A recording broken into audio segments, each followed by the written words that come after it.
En su segunda visita a nuestro país, esta vez para un acontecimiento muy importante, el acuerdo para la reanudación de relaciones consulares entre el Paraguay y Cuba, tenemos el agrado de contar hoy, esta noche, aquí en Más Informes, con la presencia del canciller cubano Roberto Robaina. Un placer, canciller, de tenerlo hoy aquí con nosotros. Muchísimas gracias, es un especial placer también para nosotros. Joven, profesional, carismático, con gran capacidad oratoria. ¿Cuántos años tiene usted, canciller? No, creo que hay un grupo de calificativos que no son exactamente para mí. Acabo de cumplir 40 años. ¿Familia? Procedo de una familia del occidente del país. Mi padre era chofer de ómnibus y mi madre trabajadora de un establecimiento público. ¿Cómo llegó a ser canciller de Cuba? Yo más que todo tengo no una historia como canciller, sino una historia como la de cualquier tal vez otro joven de la revolución. Soy un joven del occidente que primero que todo lo que me dio el país fue posibilidad de estudiar, y esas posibilidades de estudiar fueron las que me incorporaron a la vida primero cultural y posteriormente política del país. Estudié matemáticas y soy graduado de matemática pura. Ahí me vinculé fundamentalmente desde los niveles preuniversitarios a la actividad estudiantil. Fui presidente de los universitarios cubanos durante 6 o 7 años, posteriormente pasé a dirigir la fila de la Unión de Jóvenes Comunistas. Fui 8 años secretario de las Juventudes Comunistas en el país, y el 30 de marzo de 1993 la dirección del país me llamó y de secretario de la Juventud pasé a ministro de Relaciones Exteriores. ¿Tenía ya alguna experiencia para el cargo, canciller? No porque tenga experiencia, sino porque la dirección del país consideró que más que experiencia hacía falta alguien que tuviera determinada, no experiencia diplomática, sino experiencia política. En la vida política es en la que me he desempeñado. Algo habrá cambiado en la política de su país, en la política cubana, desde que usted asumió como canciller, ¿no?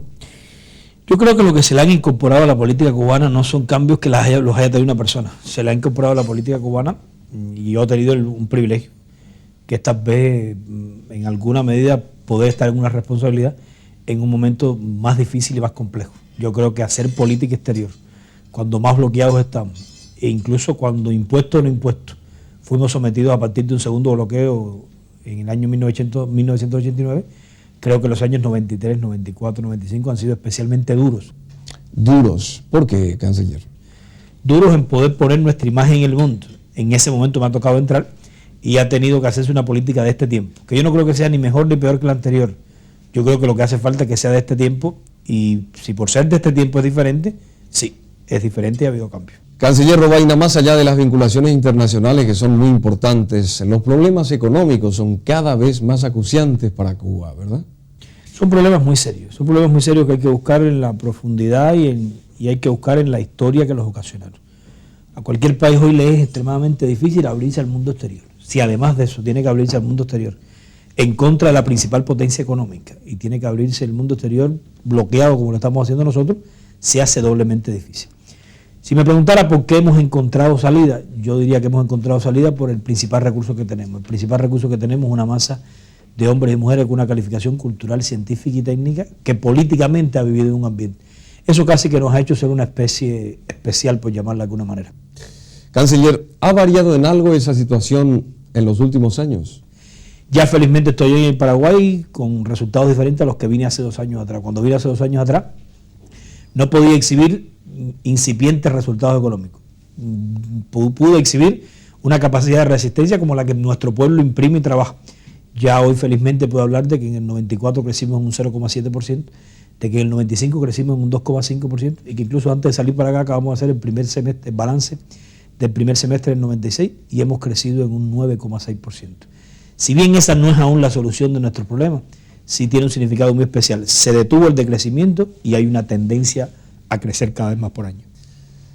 Canciller, si en 37 años de revolución Cuba no prosperó, no se desarrolló, ¿se puede pensar que algo fracasó ahí? Yo creo que lo primero que hace falta es también poner la imagen de qué cosa es Cuba 37 años después. La prensa y sobre todo aquellos que no comparten el modelo y que sobre todo intentan mucho tratar de sacar lascas de ese modelo, de lo que hemos escogido los cubanos, han puesto que Cuba 37 años después es un país que no exhibe resultados o que no resolvió su problema. Yo invito a que muchos países, a que los resultados hablen. Yo invito a ver si no es desarrollo tener la mortalidad infantil más baja de la historia, por debajo de 9, y comparada con los países más altamente desarrollados. Yo invito a saber si no es resultado tener una esperanza de vida en 75 años. yo invito también a analizar, si no es resultado, tener un potencial científico, cultural y técnico como el que tenemos nosotros. Yo invito a que el mundo entero incluso quiera utilizar las vacunas que contra enfermedades que no tenemos los cubanos, producimos en Cuba. Yo invito a que razonamos que el país es un país que tiene una infraestructura creada de puertos, aeropuertos, comunicación, o sea, muchísimas cosas. O sea, yo creo que es un error pensar que Cuba en 37 años no resolvió nada. Cuba en 37 años resolvió muchas cosas, pero por encima de eso resolvió algo que para mí no han resuelto lo que sí tal vez otros modelos han llevado. Yo creo que hemos resuelto en 37 años tener una capacidad de independencia y soberanía que nos las dio el sistema que escogimos. Y eso no es negociable para nosotros. Pero también hubo fracasos. Yo creo que sí, yo creo que hay fracasos. Cualquier experiencia humana tiene cosas positivas y negativas. Decir de que nosotros lo hicimos todo enteramente bien, primero no es cierto. Y segundo, si lo hiciéramos todo enteramente bien y fuéramos un país perfecto, fuéramos algo aburrido. No nos gusta la perfección, como decía hace un momento. Yo creo que en algún momento trasladamos experiencias de otros lugares del mundo a nuestras condiciones y sin adaptarlas a nuestras condiciones. Y creo que cuando nos dimos cuenta que debíamos rectificar algunas cosas, fue demasiado tarde. Yo creo que ahí estuvo el error. Tal vez nos demoramos mucho para darnos cuenta, pero como decimos también en Cuba, no hay mal que por bien no venga. Yo creo que a tiempo rectificamos, y por ese tiempo es por lo que no somos lo que hoy son otros países. Canciller, en su país se habla mucho de los problemas causados por el embargo norteamericano, pero tampoco hay que olvidar aquellos problemas que tuvo Cuba internamente en el plano económico. Yo creo que es una combinación de cosas. Yo creo que ese bloqueo norteamericano ha sido la principal causa para que nos haya sido muy difícil y casi que imposible, no imposible, sobrevivir. Pero en mi opinión hay otros errores. Hay errores de haber trasladado cosas y hay errores que dependen de la aplicación y de los cometidos por nosotros mismos. No somos unas personas que están exentas de cometer esos errores. Yo creo que de todas maneras la capacidad de los pueblos y los hombres está no solo en decir si se cometieron o no los errores, sino en reconocerlos, en rectificarlos y en aplicar la variante de este tiempo. Y hoy lo que no queremos es trasladar modelos. Todo el mundo nos da un consejo y todo el mundo va y da una receta. Nosotros oímos muchas recetas y oímos muchos consejos, pero pedimos que nos dejen trabajar, pedimos que nos dejen vivir para encontrar la salida que realmente necesitamos. En salud, en educación, en deporte se lograron avances increíbles en Cuba. ¿Por qué eso mismo no se aplicó en otros terrenos, en otros campos? Porque es que yo creo que primero a la educación, a la salud, al deporte y a la ciencia fue a la que la revolución destinó todos sus recursos y todos sus presupuestos. Y en el otro sector propiamente económico nos acostumbramos a una relación privilegiada que existió durante mucho tiempo pero que dejó de existir. En mi opinión, acostumbrarse a esa relación privilegiada nos ayudó tal vez a dedicarnos más a esto, pero no profundizamos en ese sector como teníamos que hacerlo. Creo que lo que nos enfrentamos en el 89 fue que quisimos mantener esos renglones y que desapareció la relación privilegiada que existió. Ese fue el gran reto nuestro, resistir bajo esas condiciones. Pero creo que si hemos podido resistir, ha sido, entre otras cosas, por la inversión que hicimos en educación y salud. Solo un personal y una masa trabajadora con el nivel de participación científica, cultural y técnica que se tiene, y un sistema con orden, es lo que ha podido permitir enfrentar lo que en el país se ha enfrentado. ¿Y qué les queda, ministro? Muchísimas cosas. Si me preguntaran, yo creo que veo tan lejos el futuro y tan largas las aspiraciones que, en mi opinión, incluso objetivamente hablando, al país le quedan muchas más cosas por conquistar que las que ha conquistado.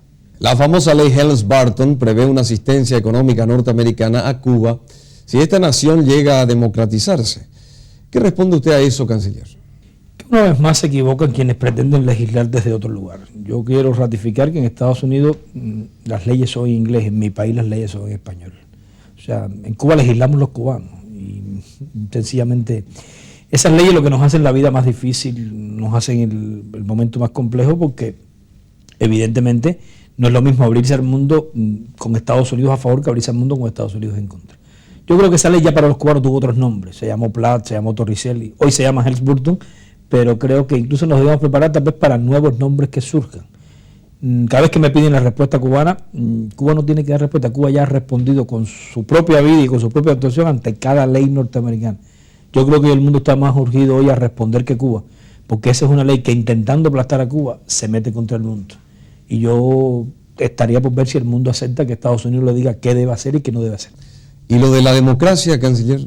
Yo creo que se están haciendo muchas barbaridades en nombre de la tan cacareada democracia. De esos modelos democráticos ya venimos nosotros. Ya mi país pasó por ese modelo democrático. Y yo no critico el que tienen otros, yo simplemente respeto el que tienen otros, pero pido también respeto para lo que tenemos nosotros. Yo no creo en la democracia que solo es democracia cada 5 años y que se ve en función de si voto o no voto. Ya mi país pasó por el periodo de campañas presidenciales, de muchas promesas presidenciales y de incumplimiento. O sea, pasó de muchas promesas y de muchas cosas que en campañas presidenciales se hacen, pero pasó también por la etapa de muchos incumplimientos presidenciales. O sea, yo creo que la democratización de Cuba depende de lo que decidamos los cubanos y no de lo que decide el Congreso norteamericano. ¿Cuál es el concepto de democracia que tiene el gobierno cubano, canciller? Bueno, lo primero que la democracia, si vamos al sentido etimológico de la palabra, y incluso si vamos a la democracia griega, a la que no le hacía falta Congreso porque se reunía precisamente en los escenarios más públicos, lo primero que hace falta es que esté vinculado a los pueblos. Y los pueblos, para que sepan votar, tienen que, entre otras cosas, saber por quién votan. Y para saber por quién votan hay que tener, primero, no solo conocimiento, hay que tener incluso barriga llena, hay que tener, como decimos en Cuba, barriga llena y corazón contento. Tener barriga llena y corazón contento es lo primero que hace falta para una democracia. Y si bien uno la tiene tan llena, por lo menos tenerla en algo llena, pero es muy difícil pensar que hay una democracia si no hay derecho a la educación y no hay derecho a la salud y no hay derecho a la vida. ¿De qué vale decir que voto cada 5 años y de qué vale entonces que entre 5 y 5 años no tengo techo, no tengo vivienda, no tengo trabajo, no tengo educación, no tengo salud? Yo creo que la democracia va mucho más allá que eso que se ha querido imponer como cliché de que hay elecciones cada 5 años. Yo creo que eso es un concepto equivocado de democracia. En mi opinión, respeto, pero creo que la democracia es algo mucho más profundo que eso. Tiene que ver con participación popular. Y la participación popular, erróneamente, no es solo votar cada 5 años. La gente quiere algo más que votar, la gente quiere dirigir, la gente quiere participar. La mayor crítica que se le hace al gobierno cubano es que Fidel Castro no permite el disenso. ¿Por qué? Yo creo que eso es un razonamiento que parte, en primer lugar, de para qué ha sido siempre utilizada esa tan cacareada y famosa disidencia cubana.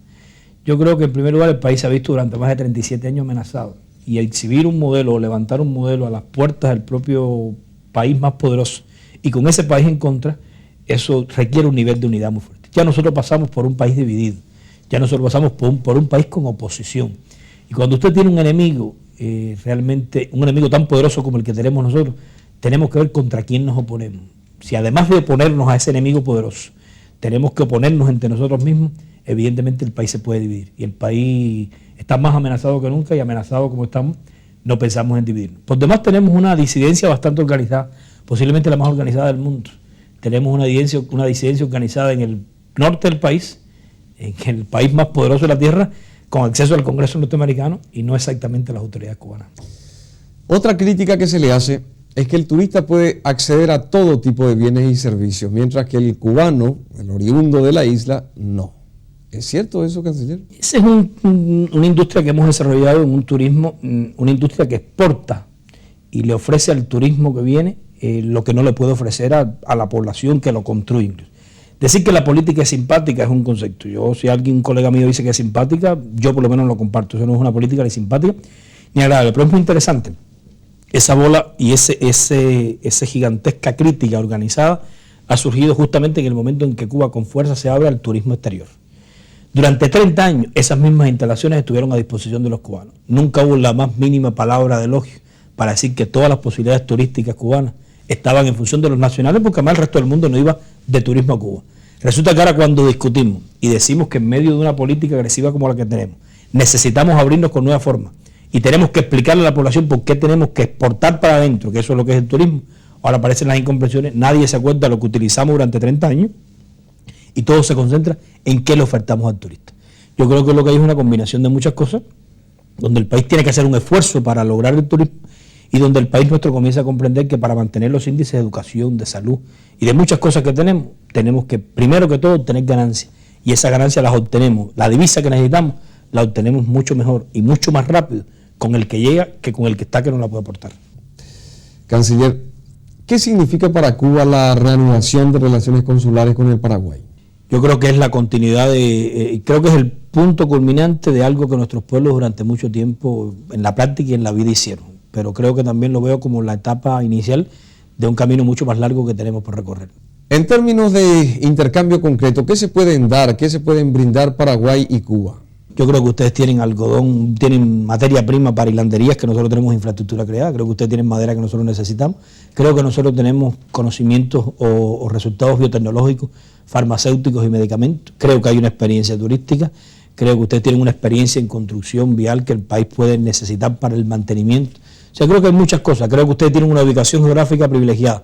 Y desde el centro del Mercosur se podrían multiplicar cosas hacia el resto de los países, y desde Paraguay se podrían multiplicar cosas hacia el Caribe. O sea, el fenómeno está en aprovecharnos de nuestros beneficios e incluso aprovecharnos hasta de nuestras propias limitaciones. Canciller Robaina, ¿cómo avisora usted una Cuba sin Castro?